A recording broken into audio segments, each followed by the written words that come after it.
Assalamu alaikum. You're probably lost in your training and you have absolutely zero direction, and you require that light at the end of the tunnel. And this video really is the light of the tunnel, because today's promise is it will take away the motor unit framework that took hours to understand, because I couldn't understand it myself, and I had to spend hours just to distill it in a 10-minute video because I couldn't understand that myself.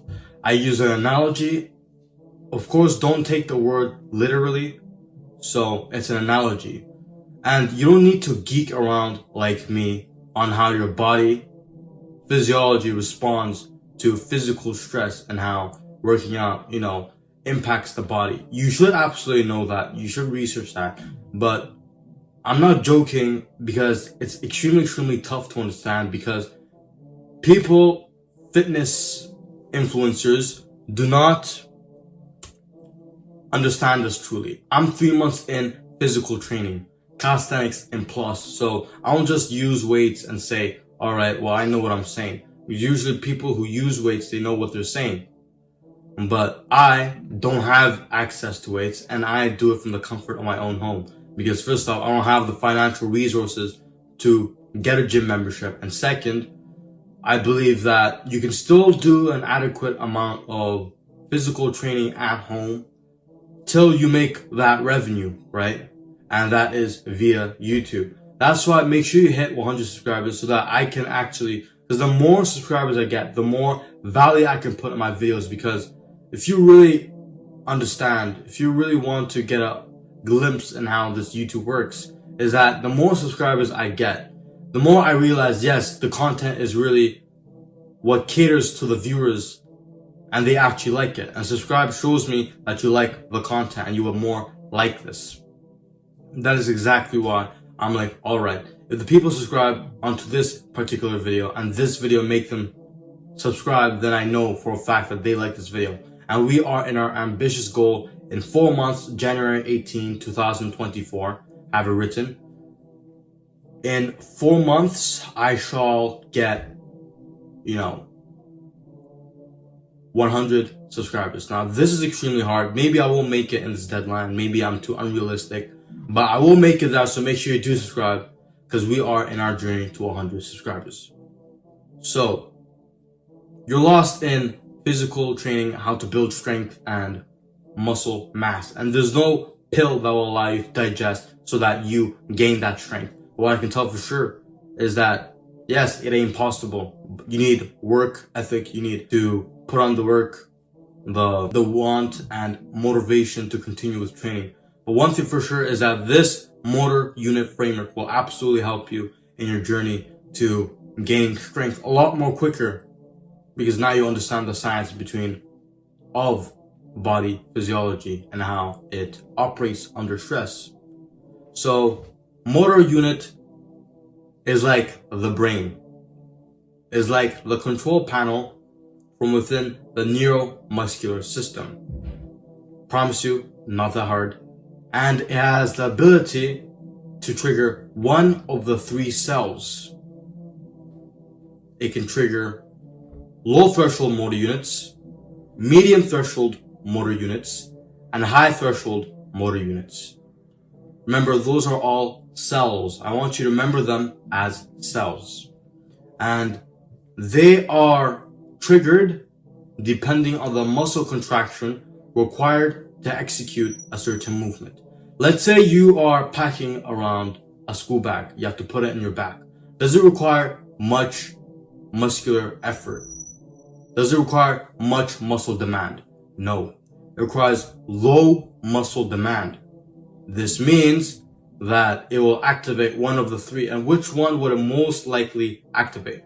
Low threshold, medium threshold, or high threshold? Which cell will it activate? It will activate low threshold.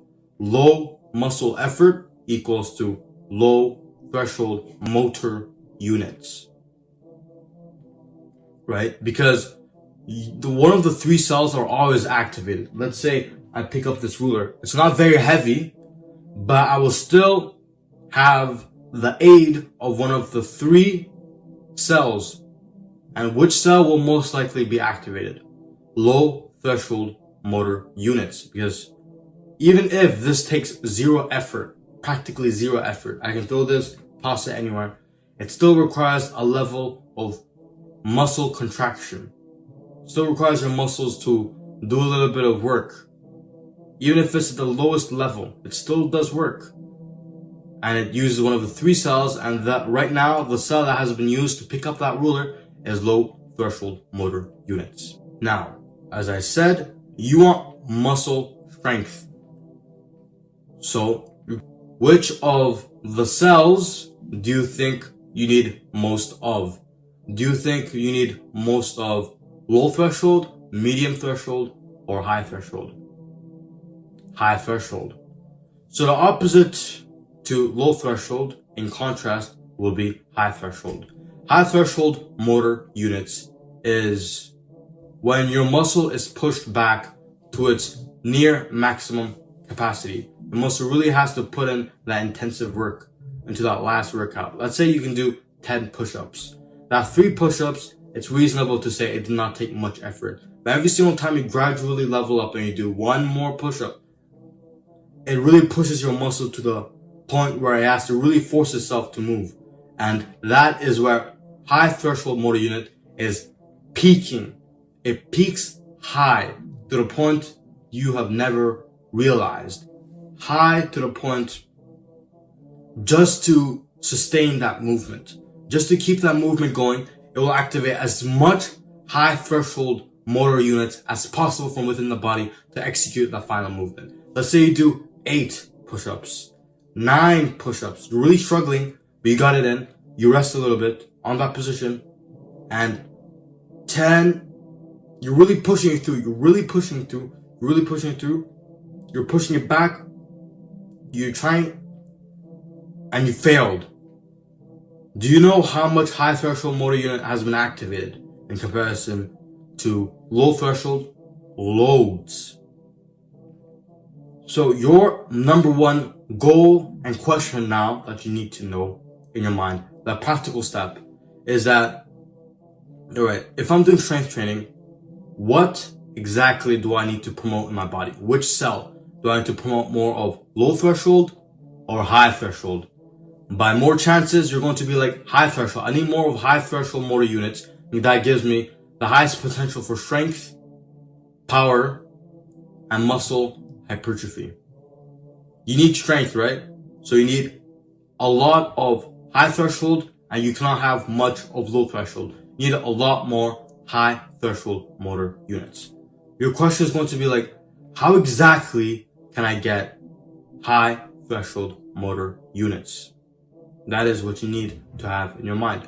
How can I get much of high threshold motor units? As a practical step, I want you to really keep this in your mind at the end of the video.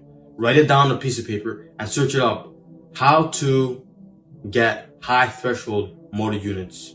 How to activate more of that. Okay? You're going to need to understand that low threshold motor units is only for those who want endurance. High threshold is for those who want strength. Now let me introduce you to what's called the repetition continuum. There's like a timeline. On one side lies strength, and on the other side lies endurance. You're in the middle, and you're going to lean on either on strength or endurance. Now you have to be specific. What do you want? What is your goal? What is your objective? Because that will infinitely put your progress much more higher. That will make consistent progress much easier because you know where you're driving to. Goals are where directed effort is placed to. You need to know where exactly you put your effort in, so you need to have a goal. Goals are separated in two in fitness. You either want endurance or you want strength. Alright? Then people go in more specific detail. I want to perform a handstand push-up or something else. You want strength, let's say. You move towards strength. That is your goal. And have you realized that I haven't mentioned medium threshold motor units? The reason being is that this cell is absolutely special. And every single one of us have this in our bodies. And Medium threshold motor unit is actually absolutely special as a cell. Reason being is that this cell is like a chameleon. It's not a high threshold or a low threshold. It's in the middle. And you have to take advantage of the cell because, as I said, it's a chameleon. It embodies whatever training your body is accustomed to and does most of. Let's say your body is accustomed to and does most of strength training. That medium threshold will now transform to high threshold, will supplement to strength gains and strength-based workouts. Let's say you do most of endurance-based. It will help and allow you to do more of endurance and increase stamina. Now, this is why I need you to be specific, because you can't say I want to do strength and, endurance both at the same time, because that's not possible. But what is possible, at the very beginning, there's an exception. You can train both of them at the same time. Just at the beginning, when you train strength, because there's something special. Let's say you have a marathon to do, and you have to do this marathon, right? And it requires loads of endurance. Let's say you are a beginner.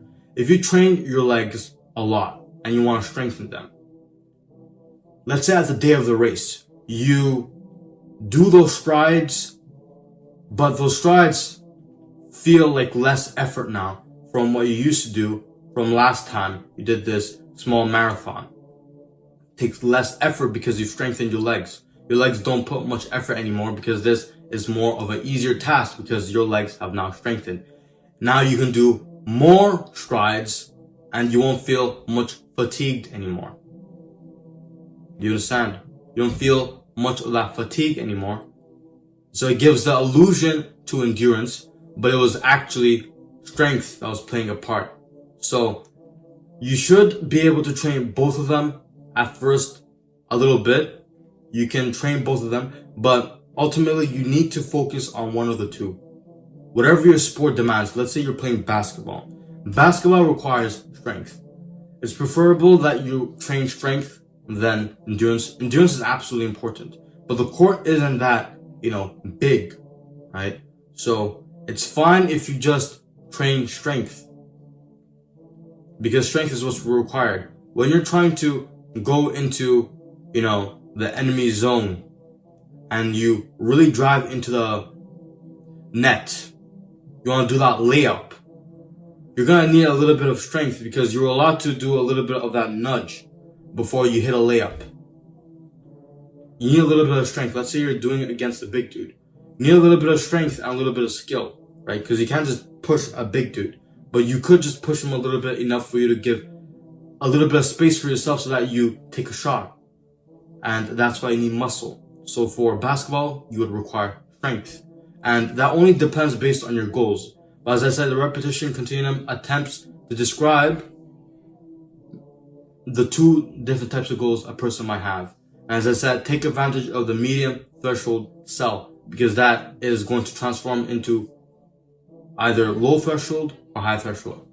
My channel is meant for men who will soon realize that they have potential outside the school system. My goal with my YouTube channel is to give the knowledge, information necessary so that they can achieve your 2.0 selves. We are on our goal to 100 subscribers. Make sure you do subscribe because that is my method in upgrading the quality. And I want to reach 100 subscribers in 4 months. I already set this goal at September 18 till January 18, 2024, which is when the new year begin. And it's a fresh year. So I want to start it at a fresh note to reach 100 subscribers. So make sure you do subscribe if you found value, and peace. Assalamu alaikum. Check the next video.